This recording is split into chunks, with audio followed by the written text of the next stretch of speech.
Good morning 10th class. बेटे आज हम करेंगे शून्य और गुणांकों के बीच में क्या संबंध होता है, relationship between zeros and coefficients of a polynomial. सबसे पहले हम शुरू करेंगे रैखिक समीकरण से। रैखिक समीकरण जो होती है वो इस फॉर्म की होती है ax प्लस बी। ये आपको मैंने बताया भी था कि रैखिक समीकरण कौन सी होती है जिसमें वेरिएबल की पावर 1 होती है। ठीक है, अब हम सबको शून्यक निकालना तो आता ही है। शून्यक निकालना बहुत आसान है।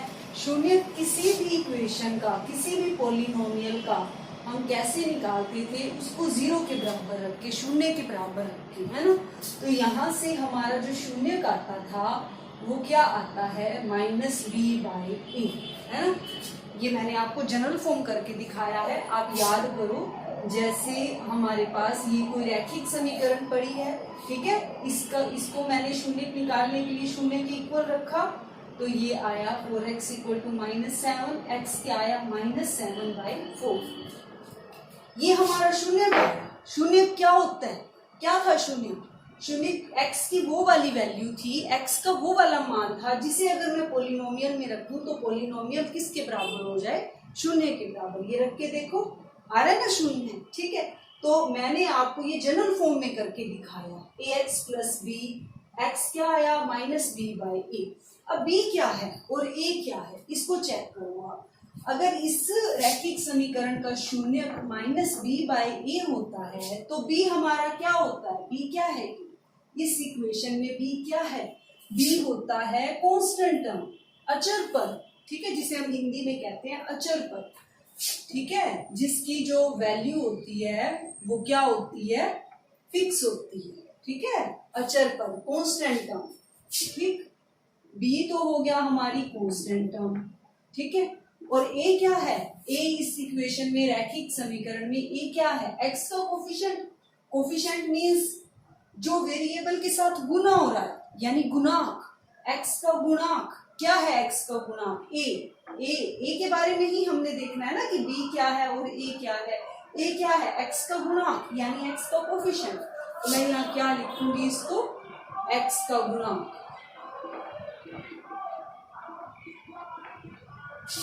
कोफिशिएंट ऑफ x, ठीक है। अब ये तो है हमारा शून्य कब होता है, जब हमारे पास समीकरण कैसी होती है, रैखिक समीकरण, ठीक है। ये आपने याद भी रखना है। क्या याद रखना है आपने कि जब आपको रैखिक समीकरण दी हुई है तो आपका शून्य क्या होता है, कांस्टेंट टर्म बाय में x का कोफिशिएंट, यानी अचर पद बाय x का गुणांक, ठीक है। ये चीज आपको याद रखनी है। अब याद रखने से मेरा मतलब क्या है कि आप इतना लंबा बेशक याद रखो या ना रखो, अगर नहीं रख पाओ आप तो आप इतनी चीज याद रख लो कि x क्या होता है -b/a, b क्या होता, b ये वाला, उसको आप आपकी दी हुई इक्वेशन को आप ax प्लस b से कंपेयर कर सकते हो, a और b निकाल सकते हो। जैसे अब मैं इस इक्वेशन को ax प्लस b से अगर कंपेयर कर दूं तो a क्या है, a क्या है 4, b क्या है, b क्या है 7, ठीक है। अब जो मैंने तरीका निकाला कि ये शून्य का फॉर्मूला है -b/a, तो इसमें आप पुट कर दो -b, x क्या है -b यानी -7/a, a क्या है 4, आ गया ना हमारा शून्य ऐसे, ठीक है। ये आपको शॉर्ट मेथड बताया है मैंने, आप चाहो तो 0 के इक्वल रख के निकाल लो, ठीक है। अगर आपको ये फॉर्मूला याद होगा कि रैखिक समीकरण का जो शून्य होता है वो -b/a होता है, तो आप डायरेक्टली भी निकाल सकते हो बिना उसको 0 के इक्वल रखे, ठीक है ना। ये तो है रैखिक समीकरण, इसका तो आप 0 के इक्वल रखोगे तो भी जल्दी निकल आएगा, ठीक है। अब अगर हो हमारे पास द्विघात समीकरण, यानी क्वाड्रेटिक इक्वेशन, जैसे कोई क्वाड्रेटिक इक्वेशन ले लेती हूं मैं, x² - 4x + 3 = 0, ठीक है। ये अब मैंने कोई क्वाड्रेटिक इक्वेशन ली, ठीक है, यानी मैंने क्या लिया, कोई द्विघात समीकरण, ठीक है। अब द्विघात समीकरण का आप शून्य कैसे निकालते थे? अब पहले तो द्विघात समीकरण की आप जनरल फॉर्म देखो क्या होती है, साथ साथ हम उसे भी लेके चलते हैं ताकि आपको बाद में मुश्किल ना हो समझने में। जो द्विघात समीकरण होती है उसकी जो हमारी जनरल इक्वेशन होती है वो ये होती है ax² plus bx plus c is equal to 0। ये होती है ना, देखो ax² plus bx plus c। ठीक, अब इसका हम शून्य कैसे निकालते हैं? शून्य के इक्वल रखा, शून्य के इक्वल रखा, उसके बाद क्या करते थे हम, इसके क्या बनाएंगे, फैक्टर बनाएंगे। फैक्टर से क्या निकलेगा, x की वैल्यूज, x की वैल्यूज क्या होंगी, शून्य। ठीक है, ये देखो अब मैं इसके फैक्टर बनाती हूँ, क्या आएंगे, तो अब हम इसके फैक्टर बना रहे थे x² minus 4x² minus 3x minus x plus 3 is equal to 0। ठीक है, x कॉमन ले लो, x minus 3 minus 1 common, x minus 3 is equal to 0। x minus 3 common, x minus 1 is equal to 0। यहाँ से हमारे पास शून्य आ गए 1 और 3, लेकिन मैंने आपको शून्य तो मैं आपको पहले बता चुकी हूँ, शून्य नहीं बताना। अब मैं आपको बताना चाहती हूँ शून्य और गुणांकों के बीच में संबंध। अब मैं इसका संबंध बताने के लिए हम निकालेंगे शून्यकों का योग और गुणन।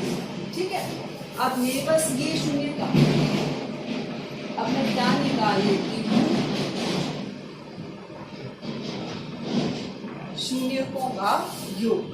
ठीक है, 1 प्लस 3 क्या हो गया, 4। ठीक है, और शून्यकों का निकाल लो आप गुणन। ठीक है, इस योग और गुणनफल के जरिए हम कहाँ तक पहुंचेंगे, इनके रिलेशनशिप में पहुंचेंगे गुणांकों के साथ। अब देखो गुणांक कहाँ से लाए हम, गुणांक लेंगे हम जो हमें ये इक्वेशन दी हुई है। ठीक है, ये इक्वेशन दी हुई है, पॉलिनोमियल जो दी हुई है, यहाँ से हम गुणांक लेंगे। किसकी गुणांक लेंगे, x² का, x का, या ये जो आपके पास अचर पद है, ये हमारे गुणांक ही तो है। ये देखो, अगर मैं ये जो हमारे पास गिवन पॉलिनोमियल है, इसको मैं ax² plus bx plus c से अगर मैं कंपेयर करूं तो a क्या होगा, यहाँ पे 1 माना जाएगा, a क्या होगा 1, b क्या होगा -4 और c क्या होगा 3। ठीक है, अब देखो हमारे पास शून्यकों का योग क्या आया, 4। ठीक है, और जो हमारी गुणांक है b किसका गुणांक है, x का गुणांक है ना, x का कोफिशिएंट है ना b, तो शून्यकों के योग को देखो जो मेरे पास आया है, और जो गुणांक है वो क्या है, वो भी -4 है। तो इट मीन्स मैंने अगर इसको रिलेशन में लिखना है तो मैं यहाँ लिख सकती हूँ माइनस का, क्योंकि मेरे पास b माइनस के 4 है, तो यहाँ माइनस का क्या लिख सकती हूँ मैं, b लिख सकती हूँ ना, माइनस का b। तो क्योंकि माइनस ये और b है -4, रिजल्ट तो 4 ही रहेगा। ठीक है, और इसके बारे में लिख सकती हूँ 1 क्या है हमारा a। ठीक है, देखो मैंने ऐसा क्यों किया, शून्यकों का योग, शून्यक है उसको मैंने किस फॉर्म में लिख दिया, गुणांकों के, गुणांक की फॉर्म में लिख दिया मैंने।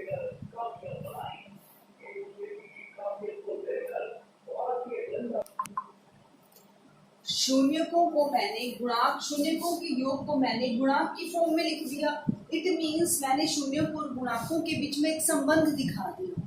ठीक है, अब ऐसे ही मैं गुणनफल में देखती हूँ 3, क्या इसका गुणांकों से कोई संबंध हो रहा है, 3 क्या है, ये 3 बड़ा है हमारा c, 3 को मैं लिख सकती हूँ 3/1, 3 का मतलब c और 1 का मतलब 1। ठीक है, तो अब मेरा जो गुणनफल है वो किस फॉर्म में आ गया, कोफिशिएंट गुणांक की फॉर्म में जो आया वो क्या आया, c/a। ठीक है, अब बच्चे जो हैं आप इनको ऐसे भी कर सकते हो, b जो है वो क्या है, b हमारा क्या है, कोफिशिएंट ऑफ x है ना, माइनस कोफिशिएंट ऑफ x, या आप लिख सकते हो हिंदी में गुणांक, x का गुणांक है ना, x का गुणांक, और a का मतलब x² का गुणांक। ठीक है, या कोफिशिएंट ऑफ x²।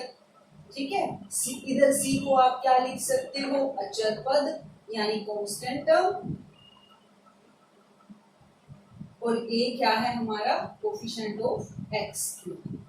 ठीक है, देखो आपने इन दोनों में से एक चीज याद कर सकते हो। आप अगर आपको ये इजी लगता है तो आप इसको ऐसे याद रख लो कि शून्यकों का योग होता है -b/a और शून्यकों का गुणनफल होता है c/a।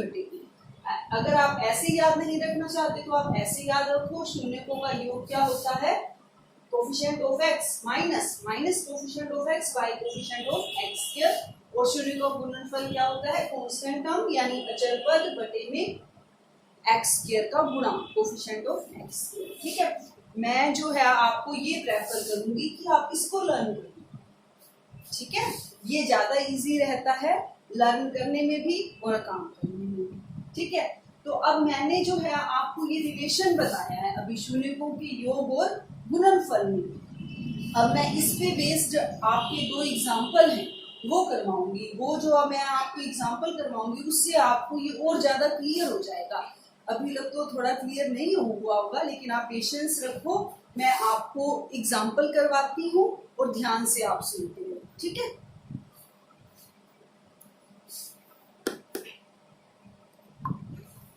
देखो अब हमें जो एग्जाम्पल दिया हुआ है, एग्जाम्पल 2 हमें दिया हुआ है x² + 7x + 10।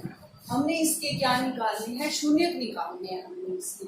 ठीक है, पहले शून्यक निकालने हैं, फिर शून्यक और गुणांकों के बीच हमने क्या निकालना है, संबंध निकालना है। ठीक है, तो पहले हम इसके शून्यक निकालने के लिए इसके फैक्टर बनाएंगे 4x + bx + 10। लेकिन ये तो सही नहीं है ना, ये तो हमारे गलत हो गए ना। ये हमारे जो है ये बनेंगे हमारे 5x + 2x, है ना, गलत बना दिए थे, 5x प्लस में 2x। ये भी सूख जाए थोड़ा सा तो ये ठीक हो जाएगा। x को मान लो x + 5। ठीक है, और यहाँ से हम मान लोगे 2 तो क्या आ जाएगा x + 5। ठीक है, तो x + 5 x + 2। ठीक है, तो शून्य का आपके कैसे निकलेंगे, जब इसको आप शून्य के बराबर रखोगे। ठीक है, तो x + 5 0, एक शून्य का आ जाएगा -2 और एक शून्य का आ जाएगा आपका -5। क्लियर हो गया यहाँ तक? यहाँ तक तो था बिल्कुल इजी, है ना, ये तो आपको ऑलरेडी आता ही है। अब हम क्या करेंगे, शून्यों का योग निकालेंगे। ठीक है, शून्यों का योग ये किसके लिए करते हैं हम, संबंध बताने के लिए, रिलेशनशिप बताने के लिए। क्या है, इन दोनों का योग करो, -2 और योग किसका, -5 का, -2 और -5 -7। ठीक है, और क्या निकाल लो आप, शून्यों का गुणनफल, -2 गुना में -5 यानी 10। अब हमने इसको किसकी फॉर्म में लेके आना है, गुणांकों की। अब ये जो हमारे पास इक्वेशन दी हुई है, यहाँ से आप गुणांक निकालें। कैसे निकाल देंगे गुणांक, जो हमारी इक्वेशन दी हुई है इसको हम किसके साथ कंपेयर करेंगे, ax x² + bx + c। ठीक है, जो कि हमारी जनरल क्वाड्रेटिक इक्वेशन होती है, द्विघात समीकरण होती है। a क्या हो गया 1, b क्या हो गया 7 और c क्या हो गया 10। ठीक है, तो अब हमारा शून्यों का योग क्या आया था, -7। इसको मैं लिख सकती हूँ -7/1। 7 क्या है, b। ठीक है, तो माइनस ऐसे ही रहने दो, 7 क्या है b और 1 क्या है a। आ गया रिलेशन, है ना। अब गुणनफल देखो, 10 क्या है हमारा c, 10 को लिख सकती हूँ 10/1 यानी c/1। आ गया ना, यही हमने निकाला था शून्यों का योग -b/a और शून्यों का गुणनफल c/a। वही हमने अब यहाँ पर प्रूव भी कर दिया है कि शून्यों का योग क्या है, -b/a है और शून्यों का गुणनफल क्या है, c/a है। ये हमने जो है इसमें रिलेशनशिप दिखा दिया। ठीक है ना, शून्यकों में और किसमें, गुणांकों में। ठीक है, अब एक और एग्जांपल है हमारा, एग्जांपल थर्ड भी करवा देती हूँ आपको। x² -3 दिया हुआ, x² किसके इक्वल हो जाएगा, 3 के। x आ जाएगा आपका ±√3 यानी शून्य आ गए आपके -√3 और √3। ठीक है, अब शून्यकों का योग निकालो इसमें, शून्यकों का योग यानी √3 प्लस में -√3, √3 माइनस √3 कट जाएगा, ये 0 आ जाएगा। ठीक है, शून्यकों का गुणनफल क्या आएगा, √3 मल्टीप्लाई -√3 यानी कि 3। ठीक है, ये 0/1 लिख सकते हैं इसको। अब हमारे पास इक्वेशन क्या थी, x² - 3 = 0। ध्यान से देखो इसको, इक्वेशन है हमारे पास x² - 3, यहाँ x तो है ही नहीं, तो इस इक्वेशन को मैं ऐसे लिख सकती हूँ, x² - 0 × x लिख सकती हूँ ना, -3 = 0। अब इसको कंपेयर कर लो ax² + bx + c से, a क्या हो जाएगा 1, b क्या हो जाएगा 0 और c क्या हो जाएगा -3। ठीक है, तो 0 हमारा क्या है, b, माइनस आप लगा सकते हो b/a आ गया ये। ठीक है, और ये क्या आ गया, 3 क्या है, ये -3 क्यों आ रहा है, ये अपना -3। ठीक है, -3 ही आएगा यहाँ, तो ये आ गया c, इसको मैं बटे में 1 लगा सकती हूँ, और ये क्या है a। ठीक है, तो ये क्वेश्चन भी हमारा रिलेशनशिप हमने दिखा दिया, शून्यकों का योग -b/a और शून्यकों का गुणनफल c/a। ठीक है, तो ये हो गया आपका एग्जाम्पल 2 और एग्जाम्पल नंबर 3, जिसमें हमने ये सीख लिया है कि शून्य निकालने और शून्यकों और गुणांकों के बीच संबंध। अब हम करेंगे, अगर हमें शून्यक दिए हुए हैं और हमने कोई क्या निकालनी है, द्विघात समीकरण निकालनी है, इसके बाद में आपको